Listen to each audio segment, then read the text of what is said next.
உலகம் உருவான காலத்துல இருந்தே மக்கள் சர்வைவலாயும் தாண்டி இந்த 3 ஆசைகளை தான் தேடி ஓடிக்கிட்டு இருக்காங்க.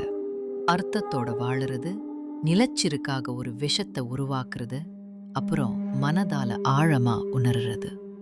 நிறைய பேர் எப்படி ஒரு வேலையை செய்யணும், அவங்களுக்கு போடப்பட்ட ரூல்ஸை எப்படி ஃபாலோ பண்ணி வாழணும்னு தான் கத்துக்கிட்டு இருக்காங்க.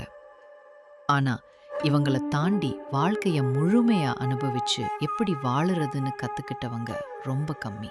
வெக்கப்படாம இன்பத்தை எப்படி எம்ப்ரேஸ் பண்றது, அடுத்தவங்க கூட சும்மா மேலோட்டமா மட்டும் கனெக்ட் ஆகாம இன்டிமேட் ஆழமா எப்படி கனெக்ட் ஆகிறது, இதெல்லாம் நாம அடையிற இன்பத்தை பத்தி மட்டும் இல்ல, இதுல ஒரு அண்டர்ஸ்டாண்டிங்கும் இருக்கு. அவேர்னஸோட அந்த டிசையரை ரெக்கக்னைஸ் பண்ணும்போது அது ஒரு பிரார்த்தனைய போல புனிதமாகுது, ஒழுக்கத்தை போல அர்த்தமுள்ளதா மாறுது. இன்பம், அதாவது உண்மையான கான்ஷியஸான பிளெஷர், ஒரு கலை. எல்லா கலைகளையும் போல அதையும் நாம படிக்கணும், பிராக்டிஸ் பண்ணணும், ரிஃபைன் பண்ணணும். இந்த விஸ்டமை நாம ஒருபோதும் மறைச்சு வைக்க வேண்டியது இல்லை. இது தடை செய்யப்பட்டது இல்லை, இது எப்போதும் டைம்லெஸ். அதோட நம்ம ஒவ்வொருத்தருக்கும் உள்ள இருக்கிற பேச ஆசைப்படுற, பார்க்க ஆசைப்படுற, உணர ஆசைப்படுற அந்த பகுதியோட இது கனெக்ட் ஆகும்.